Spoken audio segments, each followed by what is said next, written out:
Bienvenidos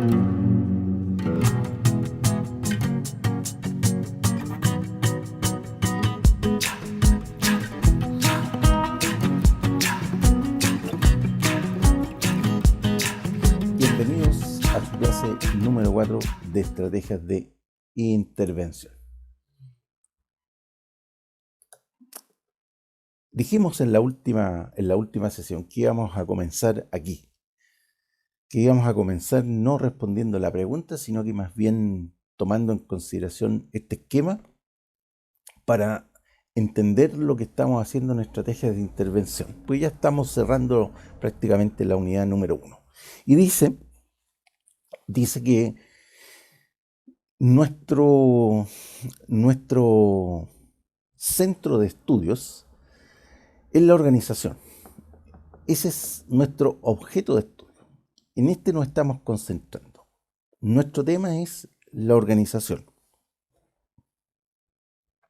Y de qué manera nosotros como líderes, como ingenieros comerciales en esta organización, logramos que esa organización entusiasme al sujeto, es decir, a las personas, para que hagan suyo, ¿no es cierto?, el objetivo organizacional y el propósito organizacional y ayuden a la consecución de esos objetivos y metas organizacionales. ¿Dónde? En ese entorno, en ese escenario de negocio, ¿ya? Entonces, lo que nosotros hacemos como ingenieros comerciales es tratar de que esta organización viva muchos años en ese entorno, y para lograr eso necesitamos sumar el esfuerzo de las personas y desintonizar sus necesidades, sus intereses, sus expectativas con los de la organización. Eso necesitamos hacer. Entonces, cuando nosotros decimos que vamos a usar estrategias de intervención, es justamente para lograr eso. Estrategias que nos permitan que estos sujetos, con sus intereses, expectativas, en fin, se incentiven, se motiven a lograr los objetivos, los propósitos que tiene esta organización. ¿Dónde? En un determinado escenario. Cuando ello ocurre, las organizaciones suelen ir teniendo éxito.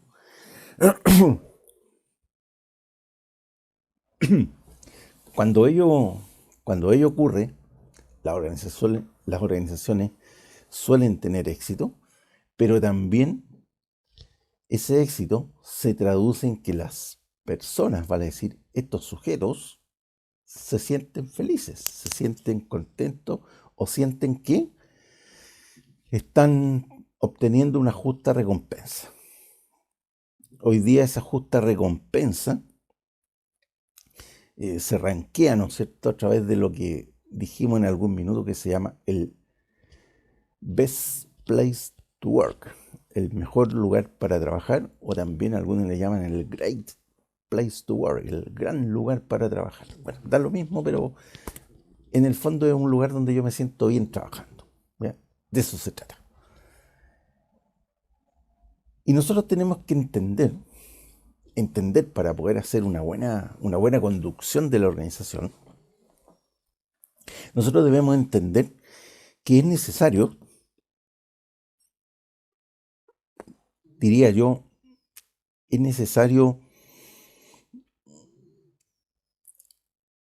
darle la importancia suficiente al sujeto y al escenario. Porque el objeto, la organización, vive en ese escenario, pero lo que puede hacer en ese escenario depende del sujeto, depende de las personas. Necesitamos comprender esa relación. ¿Para qué? Para poder llevar la organización al cumplimiento de sus propósitos. Entonces, entendamos lo que es una organización en el fondo. Hay un concepto, ¿verdad?, que dice que la organización Perdón. Las organizaciones son conjuntos de personas que trabajan juntas a partir de la división del trabajo para alcanzar un propósito común. Es decir, un grupo de personas, ¿no es cierto?, que tienen sus propias creencias, valores, expectativas, en fin, se organizan para realizar una determinada gestión en un determinado escenario. Porque esa gestión, para que tenga éxito en ese contexto, depende de las características que tiene ese escenario, pero también de la capacidad que haya tenido el líder de organizar correctamente a las personas y de incentivarlas para que participen cumpliendo un determinado rol en esa organización. Y voy a comenzar a darle forma a toda la explicación planteando un ejemplo bastante simple, pero que tiene mucho que aportar a la comprensión de lo que vamos a conversar hoy día, esta mañana. Supongamos que vivimos en un determinado lugar donde nuestro único acceso es un camino. Un camino. Y justo hubo un derrumbe y hay una gran piedra, una gran roca que impide pasar de un lado al otro del camino. Ni siquiera caminando. O sea, nadie puede pasar hacia el otro lado porque está esa gran piedra. Y resulta que alguien llega hasta ese lugar y dice, no puedo pasar. Y dice, ¿qué tengo que hacer para poder pasar al otro lado del camino? Hay que quitar la piedra. Obvio. Porque no vamos a construir otro camino. Si el camino está, pues si el problema es que hay que quitar la piedra. Pero es tan grande que solo no lo puedo hacer.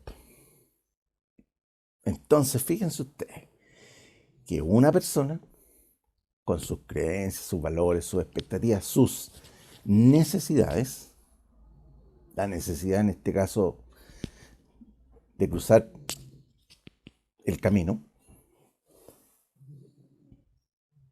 ubica a otro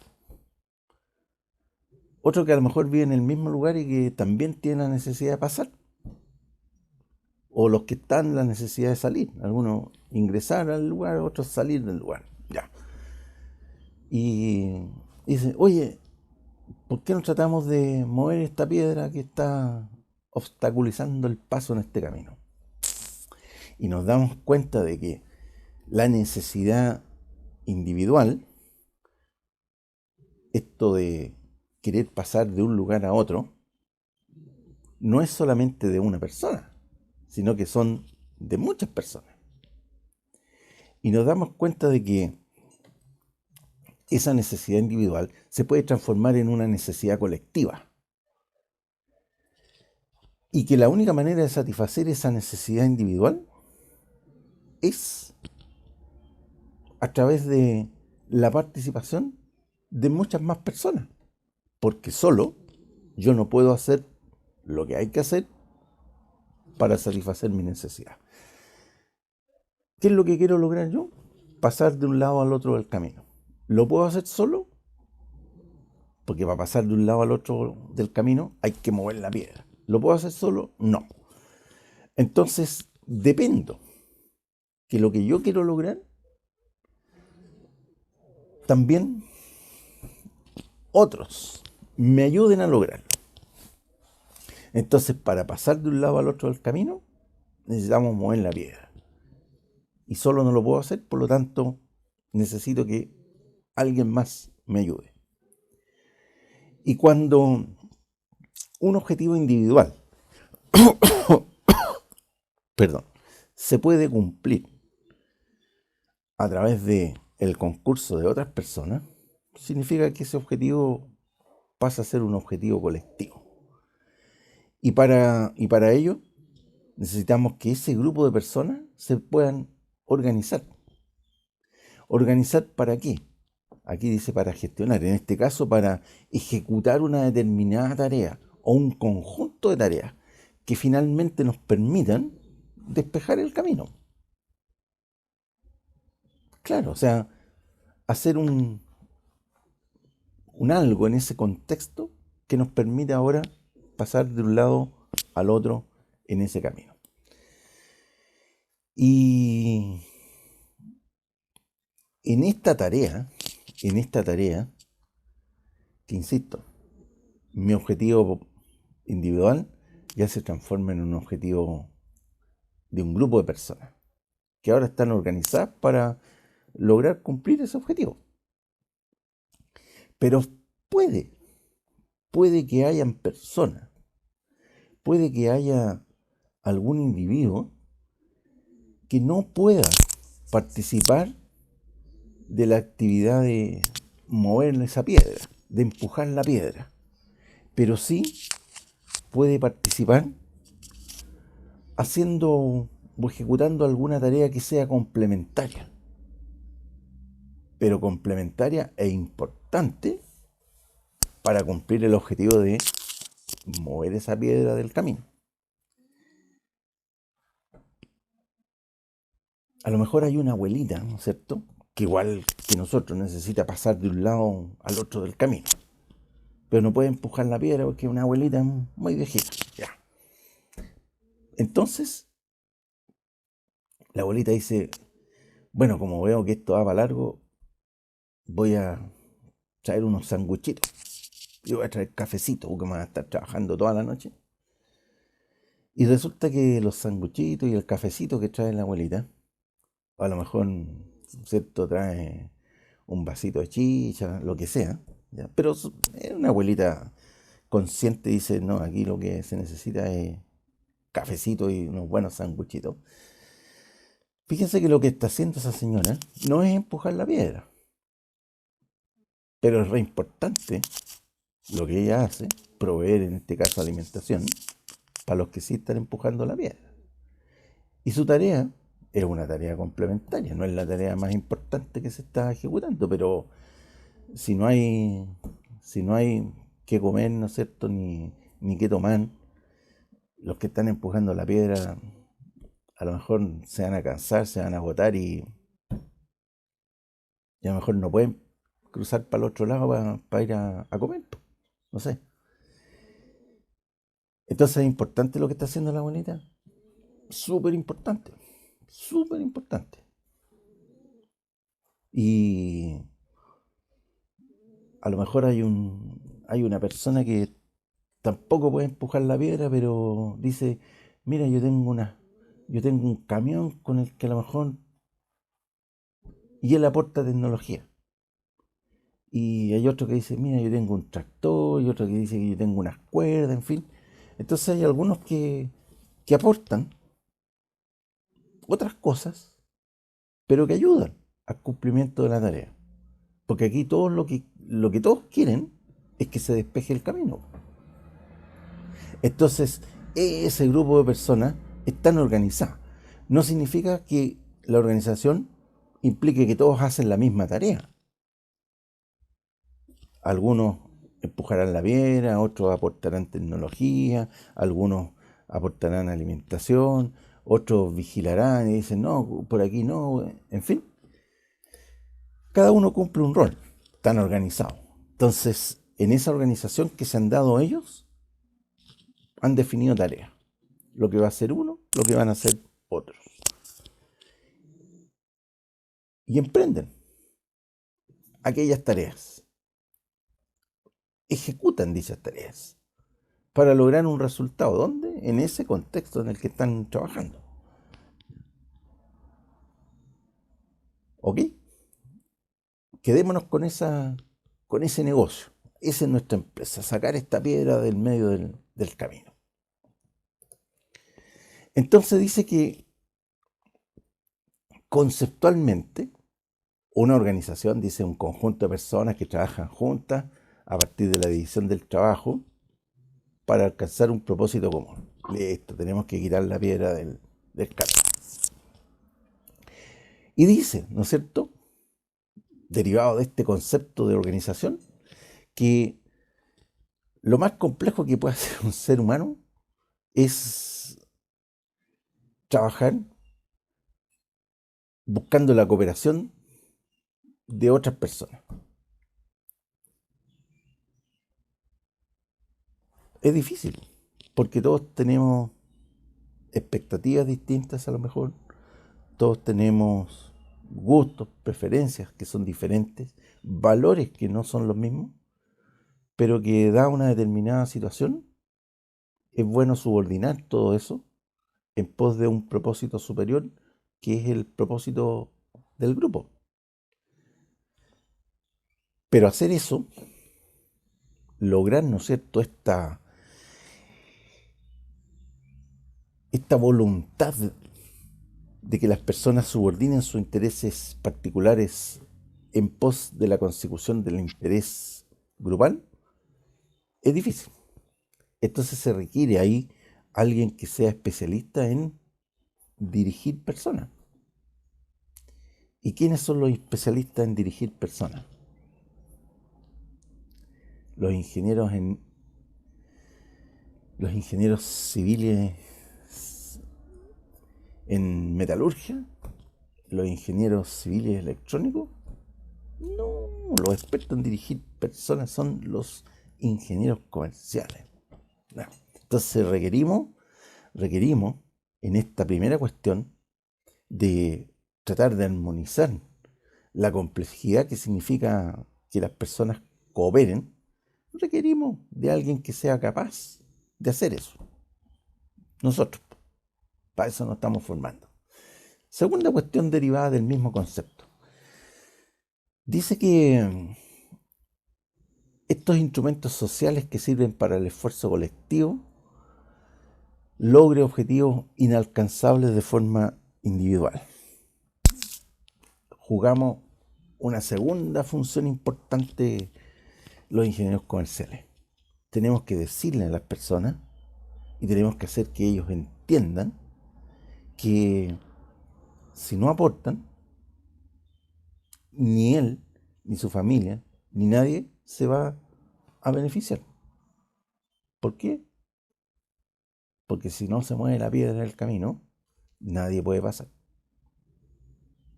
Entonces, ¿es importante su participación? Es importante. ¿Es importante su compromiso? Súper importante. ¿Por qué? Porque una sola persona no lo puede lograr. Tiene que ser entre todos. ¿Qué más tiene que hacer este líder? Tiene que saber que las organizaciones son el lugar donde la mayoría de las personas van a pasar una parte importante de su vida. Y por lo tanto, esa organización tiene una enorme influencia sobre cómo se comportan las personas. Si yo salgo enojado de mi trabajo, ¿voy a llegar contento a la casa? No, ¿verdad? Entonces, como decía el viejo refrán, voy a llegar pateando cualquier cosa que se me cruce en el camino, si vengo enojado. Ahora, ¿qué culpa tiene lo que se me cruzó en el camino? Ninguna. Entonces, ¿cuál es la función del ingeniero comercial ahí? Al saber esto, intentar que esa persona se sienta bien en ese trabajo y que cuando se vaya para la casa se vaya contento. Eso es lo que tengo que hacer. Ya. ¿Qué más? Dice que la inteligencia de las organizaciones emana de las personas que la componen. Una organización inteligente es inteligente porque las personas piensan, no porque el edificio esté pensando, no porque el capital, ¿no es cierto?, que hay guardado en la caja fuerte esté pensando, sino son las personas. Por lo tanto, mientras más inteligente es una organización, quiere decir que hay más compromiso de la gente en aportar ¿no es cierto?, a la inteligencia organizacional. Dice que las organizaciones interactúan con el entorno. Sí, pero no el edificio, sino que somos las personas que componemos una organización las que tenemos esa vinculación con el entorno. Dice que estas organizaciones no son estáticas ni inertes, tienen vida propia, porque toda empresa nace, se desarrolla, madura y en algún minuto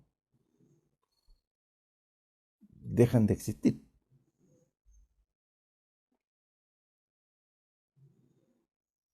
Claro, una organización como un todo tiene vida propia, pero ¿quiénes le ponen el alma a la empresa? ¿Quiénes son los que le dan vida a la empresa? Las personas. ¿Ya? Y por último dice, las organizaciones, para poder sobrevivir, deben adaptarse continuamente a su entorno.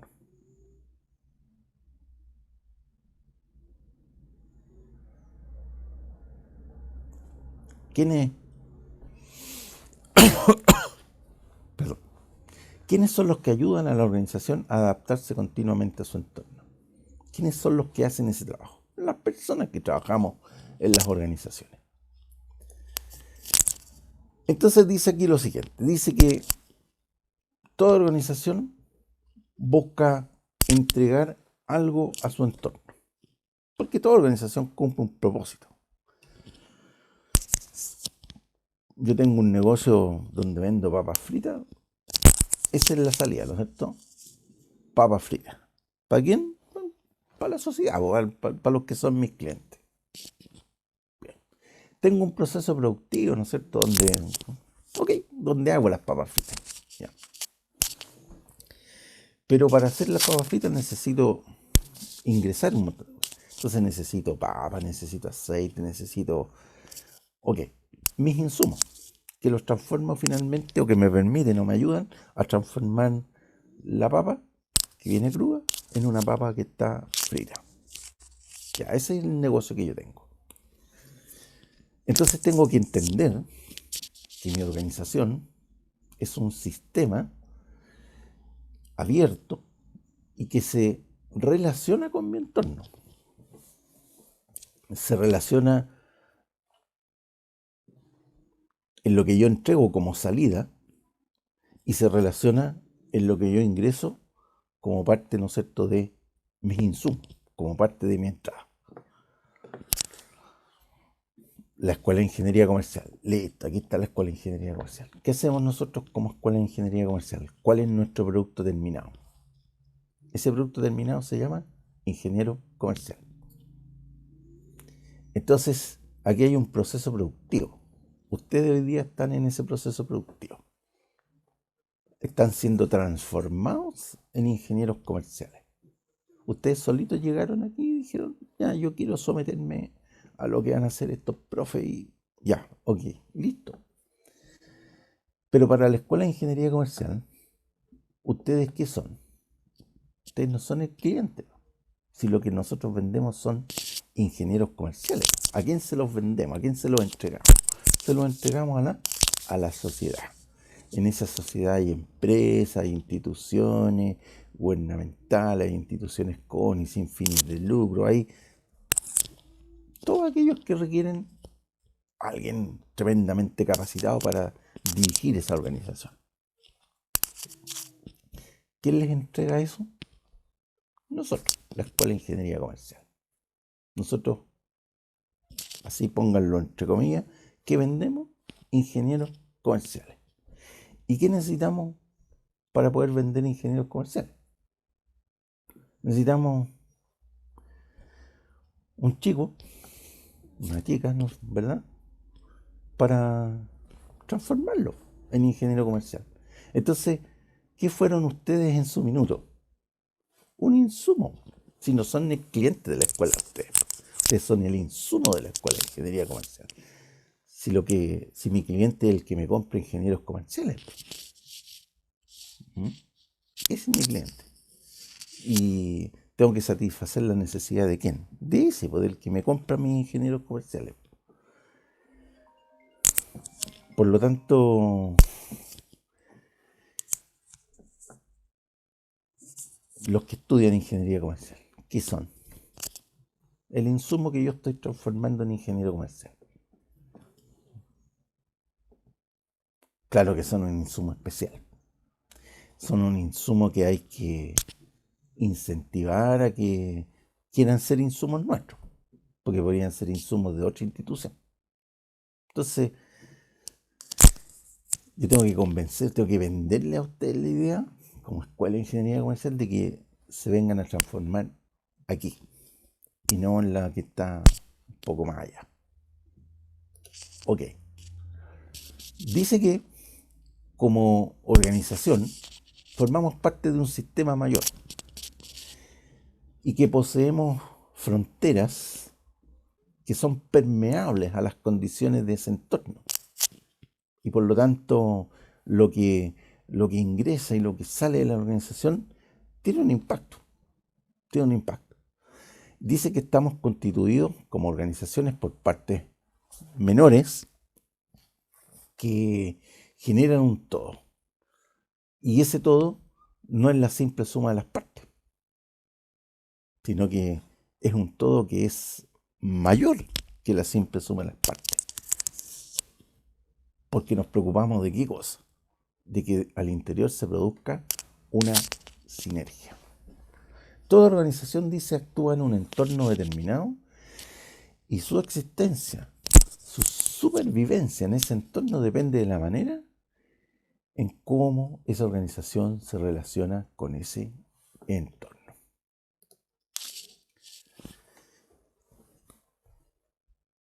Y en esta relación que nosotros tenemos con el entorno, lo que buscamos es la consonancia, es decir, eliminar la disonancia. Dice que la consonancia significa que los supuestos que nosotros hacemos acerca del entorno han sido confirmados en la práctica cotidiana.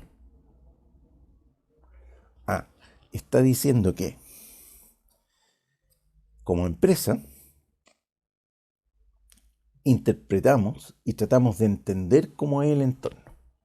Entonces, cuando nosotros nos preguntamos cómo es el entorno, nosotros decimos, mira, el entorno tiene las siguientes características, desde el punto de vista económico, desde el punto de vista político, tecnológico, cultural, competitivo, etc. Tiene estas características. Ok.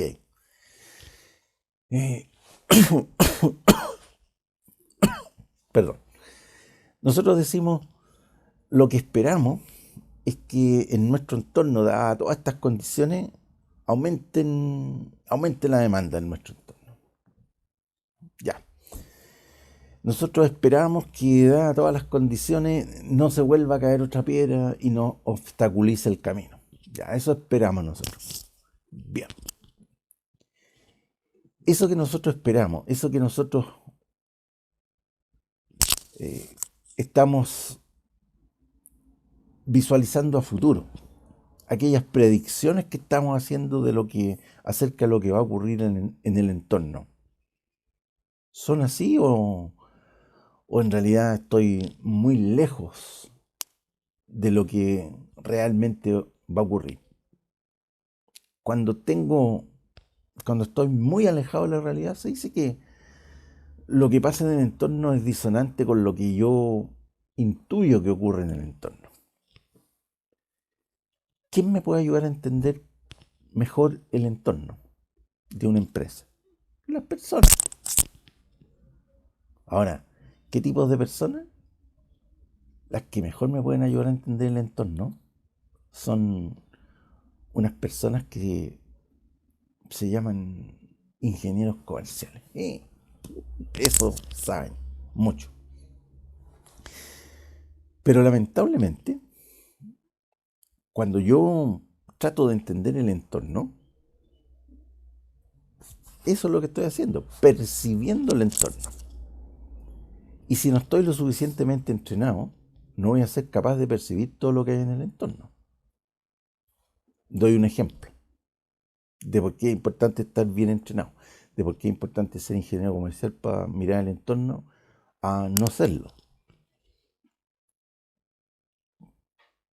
Fíjense lo siguiente. Si yo les digo a ustedes que entren a esta habitación, por ejemplo, la habitación que, que tiene la directora, ¿no es cierto?, en la escuela, la oficina de la directora. Ustedes entran a esa habitación, a esa oficina, y están 30 segundos dentro de la oficina. Enseguida salen y yo les pregunto, ¿cuáles son todos los objetos que hay en la oficina de la directora? ¿Qué es lo que hay dentro de la oficina de la directora? Mencióname todos los objetos. Usted me dice, hay sillas, ya. ¿Cuántas sillas hay en la oficina de la directora? ¿La directora tiene fotografías de su familia? ¿Cuántas personas hay en las fotografías? ¿Cuántas personas componen su grupo familiar?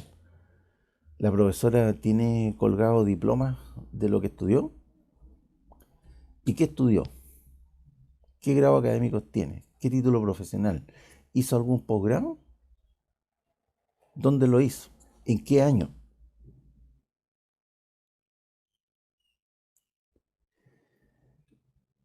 ¿Tiene encendido el computador? ¿Qué es lo que había en la pantalla del computador cuando usted ingresó? Ok, si yo lo hago entrar una primera vez y usted no está entrenado para ver lo que hay en una oficina,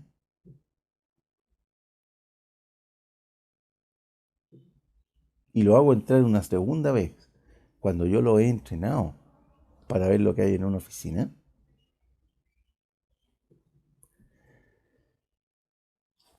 la cercanía que usted va a tener con lo que realmente hay en esa oficina respecto a lo que usted fue capaz de percibir va a ser mucho más consonante que disonante. En el primer caso va a haber mucha disonancia. En el segundo caso va a haber mucha más consonancia porque yo lo he entrenado para eso. Y aunque ustedes no lo crean, esto no se trata de ser espía, de ser un espía, ¿no es cierto? Un agente de la CIA que está entrenado para esto, no. Uno es como ingeniero comercial, ¿no es cierto? Como agente de la empresa, uno es un vendedor y es un negociador. Y todo buen vendedor y buen negociador es un buen observador de su entorno y del entorno de la persona con la que va uno a relacionarse. Por lo tanto, uno debe tener desarrollada la capacidad de entender cuál es el contexto en el que está trabajando esa persona. Entre paréntesis, les cuento yo a ustedes una anécdota. Les puedo contar una anécdota, me imagino, ¿ya? Esto me ocurrió a mí en la escuela de ingeniería comercial. Nosotros teníamos un famosísimo profesor de microeconomía, el profesor Roberto Maldonado, ¿cierto? El gran gurú en economía que ha tenido, en microeconomía que ha tenido este país, era profesor nuestro, profesor Maldonado, Roberto Maldonado. Y el profesor Maldonado era un señor muy enojón, muy gruñón, ¿ya? Sí, esa era la palabra, gruñón, ¿ya? Como que siempre estaba de malas pulgas el profesor, ¿ya? Entonces, al profesor le gustaba que fueran los estudiantes y le preguntaran, que hicieran ejercicio, le fueran a preguntar. Pero no siempre tenía la disposición de responder, ¿ya?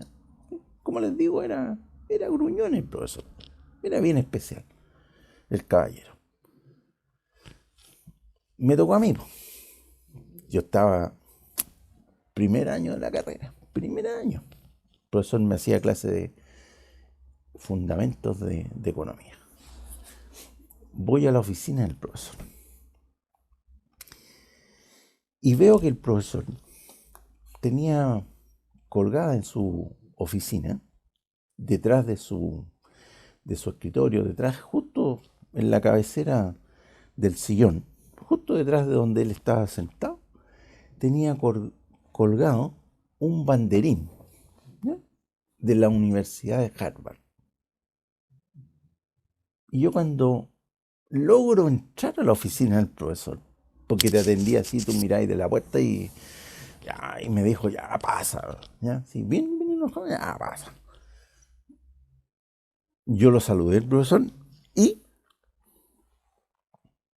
tuve la brillante idea de hacer la siguiente pregunta. Le dije, profesor, ¿usted estudió en la Universidad de Harvard? Uh, y el profesor se echa para atrás así en su sillón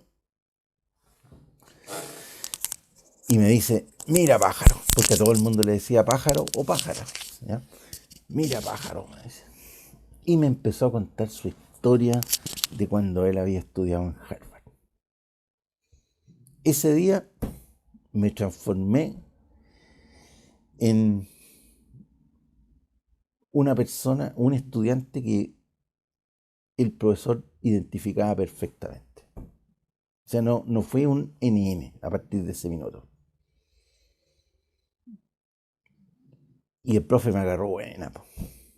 Yo después iba a la oficina como quien va a su casa, ¿no es cierto? Le iba a preguntar, ya conversábamos de cualquier cosa con el profe. ¿Ya? En otra oportunidad, ya estábamos en segundo año, estaba en el ramo de microeconomía, y veo que el profesor tenía sobre su escritorio un libro de microeconomía que usábamos en clase. Era el libro de microeconomía de Roger Leroy Miller, el famoso Leroy Miller. Pero justo con el libro, mire que soy copuchento yo, justo con el libro había una carta encima del libro. El libro estaba en inglés y había una carta también en inglés. Y la carta tenía un encabezado. Estaba abierta la carta y yo leía al revés, ¿ya? Y decía, Dear Bobby, estimado Roberto, ¿ya? A los Robert allá en Estados Unidos dicen Bobby, Dear Bobby. ¿Quién firmaba la carta? Roger Leroy Miller, el autor del libro. Y yo le digo, profesor, perdone, pero Leroy Miller le mandó una carta a usted. Y ahí el profesor nuevamente se echó para atrás en el sillón y me dijo, ¿tú sabés quién le enseñó microeconomía a este pájaro de Leroy Miller? Yo le enseñé microeconomía. Si este era compañero curso mío allá en Harvard, no tenía idea este gallo de microeconomía. Si yo le enseñé microeconomía a este gallo. Entonces, ¿y qué me manda? ¿Tú crees que me manda el libro para saludarme? Me manda el libro para que lo revise, pues si es que tiene algún error o no, pues, para eso me manda el libro. ¿Mm? Y en la carta que me dice, querido Roberto, revísame el librito para ver si, ¿no? A eso me manda el libro. Bueno, yo lo único que hice, y termino con el ejemplo, fue observar lo que había en esa oficina y usarlo como elemento de información, como parte del conocimiento, para generar una mejor relación con el profesor. Se dio por una cuestión de naturaleza, pero después entendí que eso podía ser así. Y cuando yo iba a alguna entrevista, alguna cosa, lo hago hasta el día de hoy, siempre a través de la observación,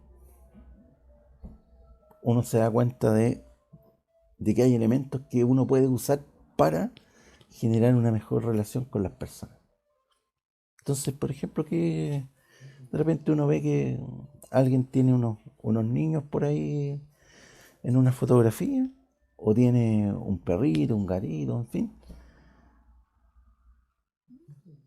Y uno, antes de hablar del tema de fondo, uno utiliza esos elementos. Y cuando uno a las personas las lleva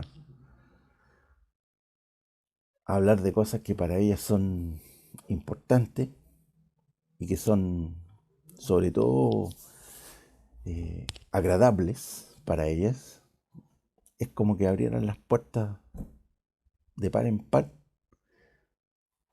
porque tú siempre los haces sentir bien. Ya, entonces, esto es lo mismo, mirar la oficina de alguien, es lo mismo que estar entrenado para mirar el entorno. Entonces, ¿qué buscamos nosotros al estudiar el entorno? Buscamos que haya una gran consonancia en lo que vemos y lo que realmente es.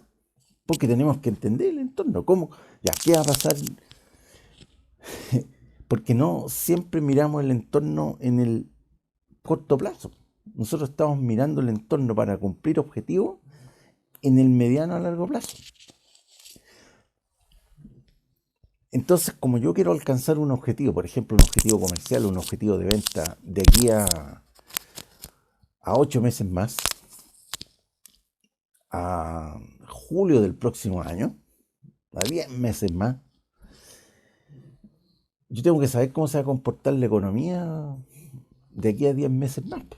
¿Cuáles van a ser esos indicadores? Y por lo tanto, si la economía va a ir en alza, va a ir en baja, si va a haber más demanda, si no va a haber, porque tengo que definir mi objetivo y mis metas. Bueno, entonces tengo que mirar a futuro. Y esa mirada fue consonante o fue disonante con lo que realmente ocurrió en julio del próximo año. Entonces, ¿cómo logro yo una mayor consonancia? Teniendo un individuo más capacitado para entender el entorno. Entonces, ¿qué tengo que hacer en mi empresa para entender mejor el entorno? Tengo que llevar un ingeniero comercial, pues si esos son los que saben. Ya, las empresas dicen que son un colectivo humano. Sí, somos un conjunto de personas. Son sistemas compuestos por personas que estamos en continua interacción. Por supuesto, interactuamos. Y las organizaciones necesitan de distintas habilidades y competencias. Y aquí viene el tema. Y como aquí viene lo más importante dentro de todo lo que yo he dicho esta mañana, es que vamos a hacer 5 minutos de receso. Mire, Ok, decía yo que hay una cuestión tremendamente importante, porque dice que las organizaciones necesitan de distintas habilidades y competencias de las personas. Y aquí vamos a hacer la primera aclaración y el primer aprendizaje importante.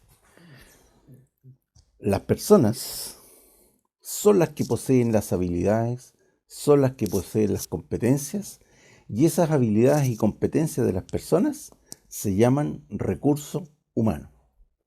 Si mi negocio es vender sacos de papa en la feria, yo necesito alguien que me ayude a descargar el camión. Ese que me ayude a descargar el camión, a descargar los sacos, ¿verdad? Y llevarlo hasta la camioneta de mi cliente, necesita tener fuerza física para poder cargar esos sacos de papa. Por tanto, el recurso humano que yo estoy demandando de esa persona se llama la fuerza física. Si mi negocio es una agencia de publicidad y necesito a alguien, entre comillas, para el staff creativo,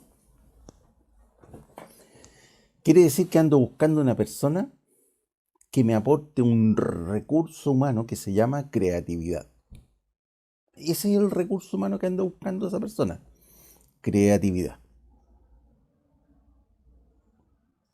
Es decir, las personas no es lo que yo necesito en una organización. Lo que yo necesito en una organización es aquel recurso que esa persona me puede aportar. Entonces, si el recurso que yo requiero es la creatividad, buscaré al creativo. Y seleccionaré entre varias personas, no necesariamente al más creativo. Seleccionaré aquel que junto con tener ese recurso humano tenga, entre comillas, alguna característica como persona que lo hagan ser armónico en el funcionamiento y en la relación con las demás personas que componen mi organización. A lo mejor hay un tipo muy creativo, pero es desagradable el tipo, ¿no es cierto? La persona, la niña, en fin, lo que sea.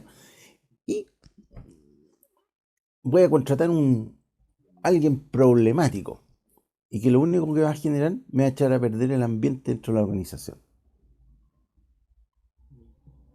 Entonces, mejor contrato uno que tal vez no sea tan creativo como ese, pero que sí tenga el recurso que yo requiero y que pueda trabajar en armonía con el resto de las personas.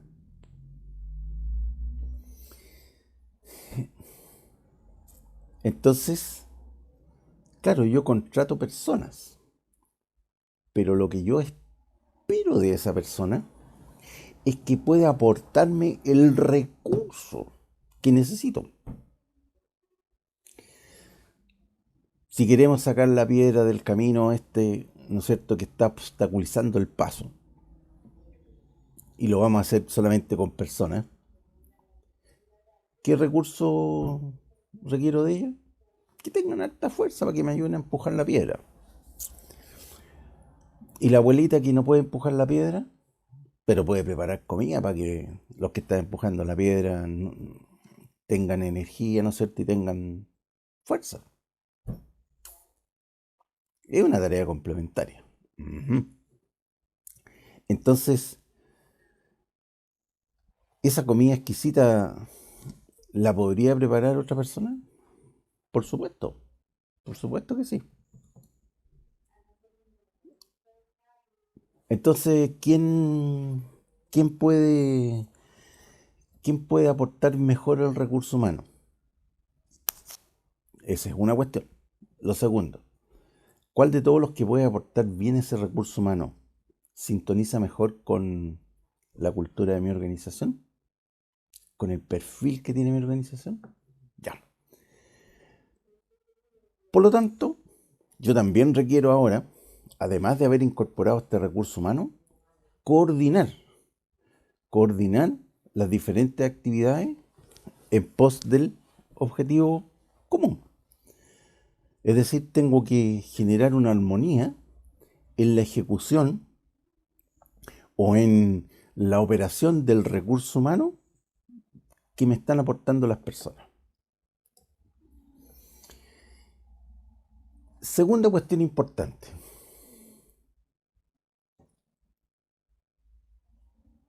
Voy a recapitular. Primera cosa importante. Una organización esencialmente son personas y lo que las personas aportan es un recurso humano. Yo contrato personas porque estoy seguro que esa persona con esas características que tiene me va a aportar el recurso humano que se requiere. Segunda cosa importante. Necesitamos entender cómo son las organizaciones conformadas por personas, porque no todas las miradas que podamos tener hoy son las adecuadas. Por ejemplo, se dice que las organizaciones son entidades sociales creadas para alcanzar objetivos comunes. Ya, listo. Están formadas por un conjunto de medios, un conjunto de recursos, claro, dentro de los cuales hay recursos humanos. Pero hay un conjunto de activos, por ejemplo los activos fijos, que son inertes. Son sistemas cerrados y están sujetos a desgaste, obsolescencia, depreciación. Hay activos financieros, que también sufren, ¿no es cierto?, con la inflación, con la deflación u otros fenómenos del mercado financiero. Entonces tenemos activos fijos, activos financieros, activos tecnológicos, que están dentro de los fijos, ¿verdad? y tenemos otro activo que son las personas. Y aquí viene lo interesante, que a veces nosotros tenemos una mirada brick de la empresa. O sea, miramos la empresa como el conjunto de ladrillos que componen el edificio. Y las organizaciones competían por quién tenía el edificio más grande, el edificio más bonito y el edificio que combinaba mejor con el entorno y quién tenía el edificio más alto y la torre, ¿no es cierto?, más inteligente. Esa es una mirada característica de una empresa tradicional, donde el valor de la empresa lo daba quién. Los recursos tangibles, los activos fijos que tenía la empresa. Y la contabilidad que se lleva da cuenta de qué cosa? De esos recursos materiales y financieros. Entonces, cuando nosotros queríamos vender una empresa, decía, oye, véndeme la empresa. ¿Cuánto vale la empresa? Entonces uno podía decir, ya ven, los muebles que hay dentro de la empresa, los edificios, la plata que hay en el banco, más las cuentas por cobrar, la empresa vale 1.000. Perfecto, y me compraron la empresa 1.000. Pero a lo mejor la empresa no vale 1.000. Porque hay otra mirada, la que nos interesa hoy. Se llama la visión link de la empresa. Entonces hay dos visiones contrapuestas. Una es la visión brick, o sea, mirar el ladrillo de la empresa, y otra es la visión link. En esta visión link, las personas son la esencia de la organización. Sin ellas no existe la organización. Son las que le dan vida a esa organización. Entonces, ¿cuánto vale tu organización? ¿Es el valor que tienen los edificios? ¿O es el valor que le dan los recursos humanos que aportan esas personas dentro de la organización? El talento que aportan las personas en esa organización. ¿Qué es aquello que le está dando el valor a la empresa? Entonces, hoy el valor se lo está dando ¿a quién? El talento humano. A las personas se les llamaba recurso humano, mal entendido esto, ya lo explicamos. Hoy se les denomina colaboradores. Ya, claro. Lo que pasa es que antes se pensaba que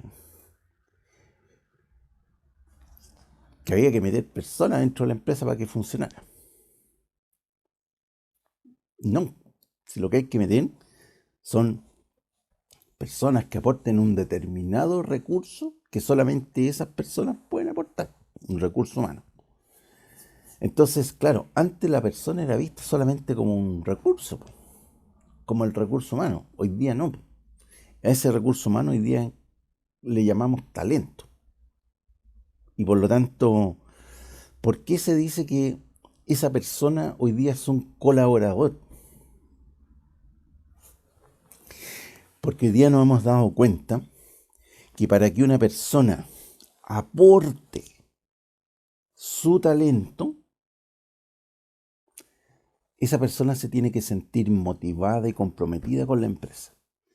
Si la persona no está motivada, no va a aportar el talento, no va a aportar el recurso humano que andamos demandando de ella. ¿Y quién tiene que preocuparse de hacer eso? El ingeniero comercial, ¿no? El que está dirigiendo la organización, porque se sabe cómo hacerlo. Entonces, hoy día estamos en una era que se llama la del conocimiento. Y las personas, hoy día formamos con nuestro talento el capital humano. Eso somos, un capital humano, porque aportamos talento, aportamos un recurso que solamente nosotros lo tenemos. Y hoy día se entiende que las personas ya no son propiedad de la empresa. No porque yo te contrate tú eres mío. No. Hoy día yo te contrato para que colabores conmigo. Y pueden haber colaboradores propios o pueden haber colaboradores ajenos. Los externos son todos estos servicios de outsourcing. Hoy día usted va, no sé, a un banco, ya necesita cobrar el cheque. El cajero no es empleado del banco, es de una empresa externa que provee cajero. Pero a lo mejor a esa persona que está desempeñando esa función de cajero le gusta más trabajar en el banco A que en el banco B. ¿Por qué? Porque en el banco A la tratan mejor, se siente a lo mejor parte del banco. Y en el banco B, no. No hay tan buena onda, no hay tan buen clima. Mm, interesante, interesante. Puede darse el caso que ese colaborador externo sea un proveedor tuyo.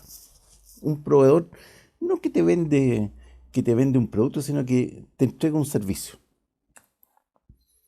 Por ejemplo, tú eres una empresa que produce eh,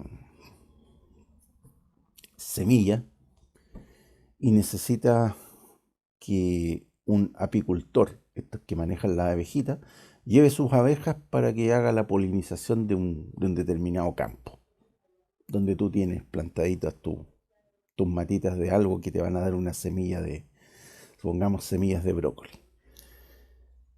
Y él necesita llevar las abejitas, pero esa persona podría ir a polinizar mi campo o el campo de la empresa al lado.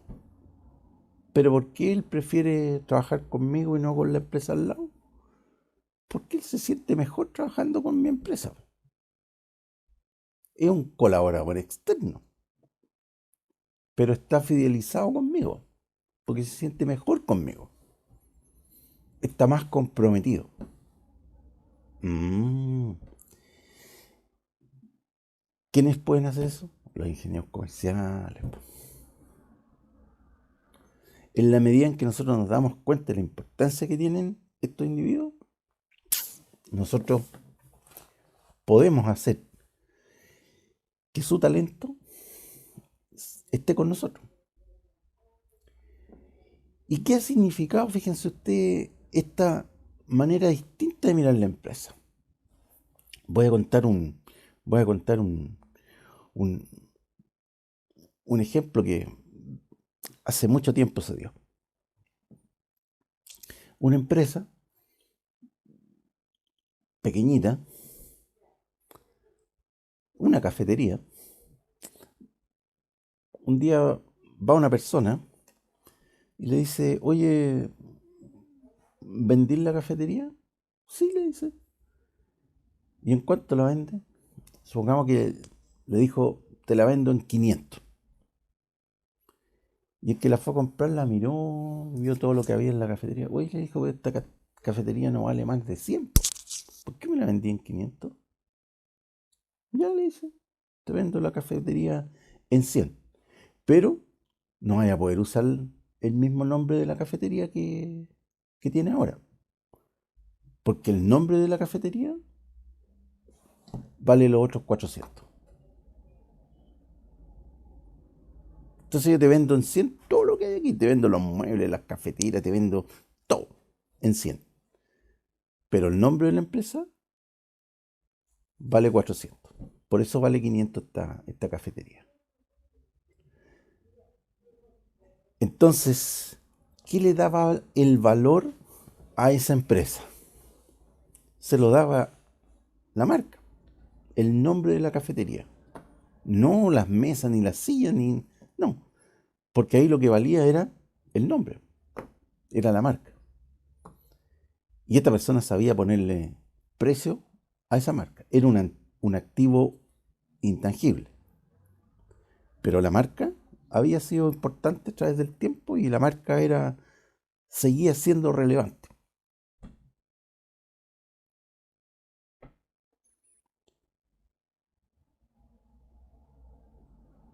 Pero hoy, ¿qué le da el valor a la empresa? ¿Se lo da en realidad la marca? ¿O se lo da el modelo de negocio? Mm. Mire, y aquí llegamos a ejemplos de negocios y de modelos de negocios contemporáneos. Los modelos de negocio son lo que le da el valor a la empresa. Pero el modelo de negocio no es un activo fijo. El modelo de negocio es una construcción intelectual que hacen las personas. Esta empresa, Amazon, en lo que es retail, ¿no es cierto?, comercio minorista, alteró en general todo el mundo del comercio minorista. Y a consecuencia de la aparición de Amazon, algunos desaparecieron. Lo primero que vendía Amazon eran libros.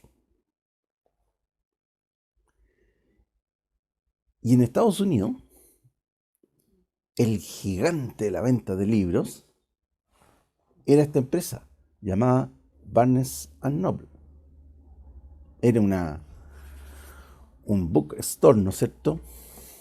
Y miren, fíjense en esta imagen. Este es un Barnes Noble típico de Estados Unidos. Una tienda tradicional Barnes Noble. No es un centro comercial, es una tienda Barnes Noble de 2 pisos. Dentro de esta tienda hay cafetería, no una, hay varias cafeterías Barnes Noble, donde yo me podía sentar, tomarme un cafecito, revisar los libros, en fin. Fantástico. Pero murió. No desapareció. Existe. Si hoy día usted coloca barnesandnoble.com, puedes comprar libros. Pero ¿y qué hizo con todos los activos fijos que tenía? ¿Qué hizo con eso? ¿Qué hizo con las cafeterías? ¿Cuántas de esas tiendas existen hoy? Ninguna. O sea, sí hay 3, 4 en alguna ciudad importante. Pero la verdad es que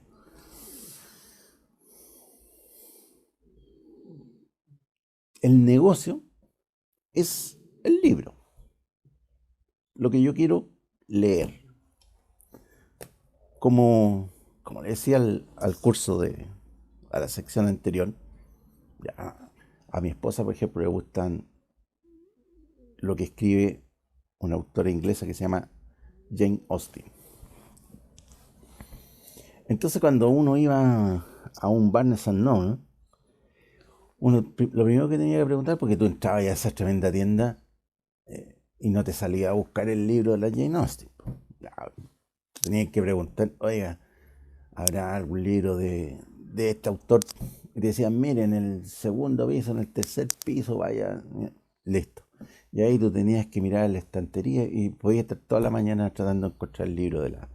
Después que lo quiso Barnes no, le metió todo en un sistema y entonces tú preguntabas, oiga, incluso eran de autoconsulta.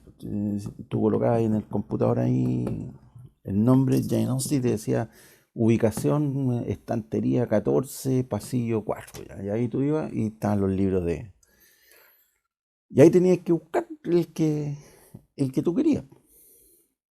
Pero ahora, ¿para qué voy a ir para qué voy a ir a la librería? Si ahora lo que yo puedo hacer es, me meto a amazon.com, coloco nombre del autor, Jane Austen, coloco el título que ando buscando y me dice si está o no está y cuánto vale. Incluso me dice, nuevo te cuesta 10, usado te cuesta 3. Nuevo y seminuevo. ¿Ya? Físico. pero también lo puedo comprar digital. Y lo descargo, ¿no es cierto?, en mi tablet, en mi computador, en el teléfono. En fin, lo puedo comprar digital. Es otro negocio, es otro modelo de negocio. ¿Qué más hace Amazon? Empezó a vender música, empezó a vender CD, empezó a vender cassette, empezó a vender vinilos. Yo compré un montón de cosas en Amazon de música y cosas que aquí en Chile no había. Y me convertí en un cliente de Amazon. Amazon está por allá. ¿Dónde está? Ni siquiera me interesa dónde está, pero yo puedo comprar ahí. Y me llegaban los CDs que yo compraba, me llegaban a la casa, sin ningún problema. Y Amazon empieza a crecer gracias al talento de las personas que están ahí. Y Amazon empieza a descubrir que hay mejores negocios que simplemente comprar a través de un clic.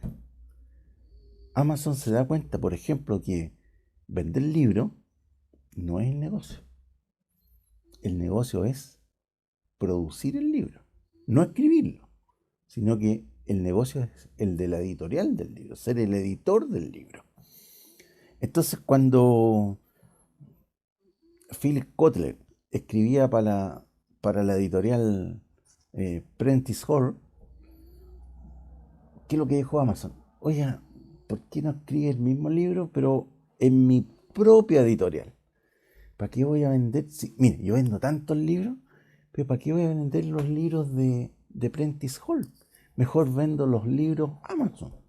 Y creó su propia editorial, que se llama Amazon Publishing. En Amazon Publishing, yo me traje los mejores autores y ahora ellos escriben para mí. Y yo soy mi propio editor. Y ahora el negocio es entero mío, sea libro digital o libro físico. El negocio entero es mío. Me gano todo el margen. Todo el negocio de la venta de libros ahora es mío. Claro, también vendo de otro, pero se dio cuenta de otra cosa más. Que muchas de las cosas que vende Amazon usan pilas. Y cuando vendía una linterna, por ejemplo, la gente después compraba, iba al supermercado y compraba pilas Everready, pilas Energizer, pilas Duracell. Y la gente de Amazon, el talento humano que hay dentro de Amazon, dijo, oye, ¿y por qué no le vendemos la linterna con pilas? ¿Y para qué le vamos a vender las pilas Duracell? Vendámosle pilas Amazon. ¿Cuál es la mejor pila del mundo? Duracell. ¿Cuál es la pila que más se vende en el mundo? Pilas Amazon. ¿Cuál era la pila que más se vendía en el mundo antes? ¿Cuál era el líder de ventas mundial de pilas? Duracell. Hoy día, ¿cuál es la pila que más se vende?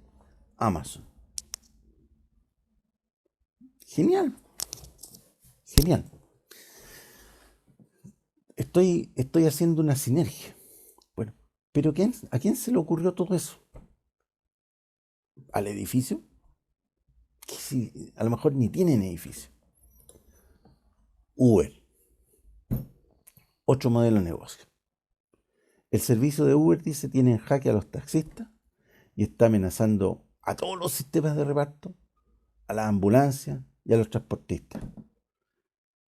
¿No les ha pasado a ustedes que alguien está enfermo en la familia y dice, entre llamar la ambulancia de la GEL, entre llamar la ambulancia de la coronaria móvil, llámate un Uber y llegamos al tiro al hospital?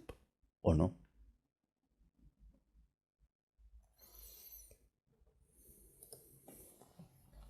Airbnb, hospedaje. ¿Dónde se quiere usted ir a hospedar?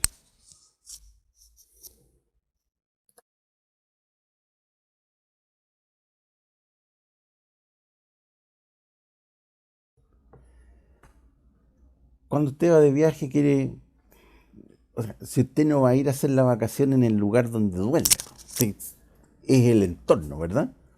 Entonces, hospedaje económico, Airbnb, dice que esta plataforma, que está en todas partes, ha sobrepasado a la industria hotelera en la cantidad de camas disponibles. Tiene en jaque a todo el mundo, ¿ya? Y ni siquiera paga impuestos. Entonces, ¿cuál es el tema aquí? ¿Cuántos edificios tiene Airbnb? Ninguno. Pero la señora, ¿no es cierto?, que le sobra una habitación en una casa ahí en Chiloé, está inscrita en Airbnb y uno puede arrendar la casa, puede arrendar esa habitación.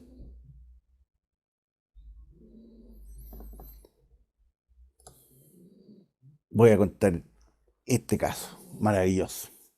En Estados Unidos existió una tienda, así como Barnes Noble, los libros, una tienda que se llama Toys R Us. El Toys R Us es un supermercado, o fue un supermercado, así como que yo entraba a un supermercado, pero solamente habían juguetes. Espectacular el Toys R Us. Maravillosas las tiendas, hermosas las tiendas. ¿Cuánto valían los activos de Toys R Us? 3.623 millones.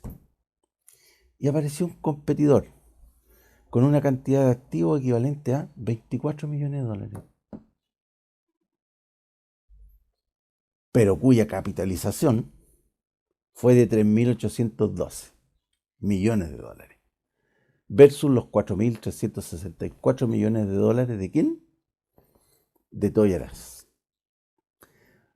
La famosa eToys, ¿verdad? Yo no tenía para qué ir a la tienda a comprar los juguetes, los compraba ahora online. ¿Pero por qué? Algo cambió. Y lo que cambió no es que uno pudiera comprar a distancia. Lo que cambió es que cada vez que me daban una nueva película de Star Wars, salían a la venta las figuritas de Star Wars.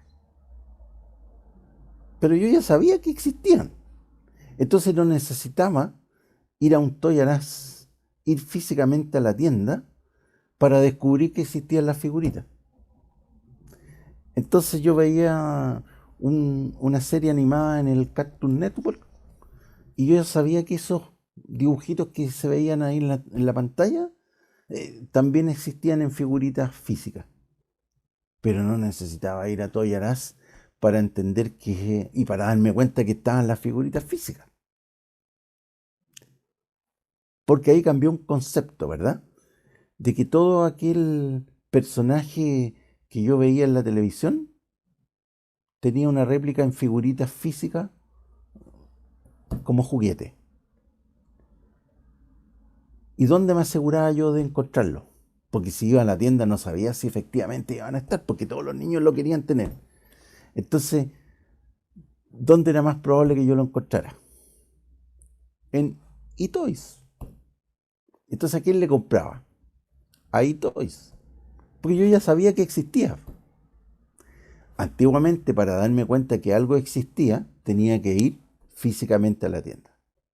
Entonces entraba al Toys R Us y ahí encontraba cosas maravillosas y todo lo que yo no sabía que existía, yo lo veía ahí. Pero ahora lo que yo necesito comprar, yo sé que existe. Entonces, ¿dónde lo compro? No tengo que ir a la tienda física.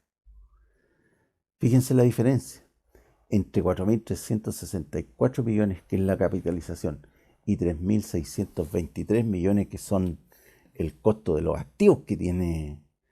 La diferencia es menos de 1.000 millones. Menos de 1.000 millones. Y podríamos decir que esa diferencia es el beneficio que estaba reportando Toys R Us.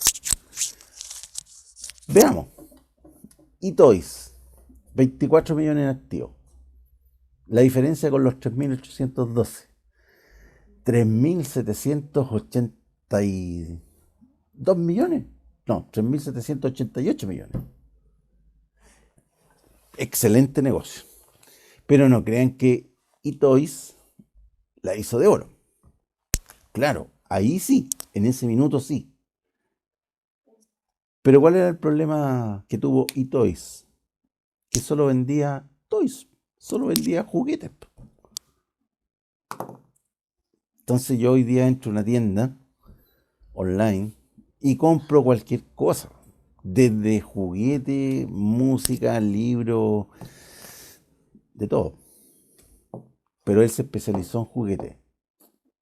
No es que haya desaparecido, pero perdió importancia relativa respecto de quién, porque nadie tiene el privilegio hoy día. Ya. Entonces, todas estas grandes transformaciones en los modelos de negocio, ¿quiénes las han hecho? El talento humano. Y esos son los que han hecho las grandes transformaciones. El talento humano. Dice, nadie puede predecir qué nueva startup va a ser la siguiente en amenazar a una multinacional o a una industria. Hoy día yo soy el líder del mercado, soy la empresa más grande y mañana puedo dejar de existir porque va a aparecer alguien talentoso que no necesita una gran cantidad de activos fijos para ser una gran empresa. Y no se trata de que yo sea un servicio puramente. ¿Cuántos autos tiene la empresa Uber? Ninguno, ¿cierto? ¿Cuántos edificios tiene Airbnb? Ninguno. Si es mi casa la que ellos arriendan, ¿verdad? ¿Se dan cuenta? ¿Cuántas salas de clases tiene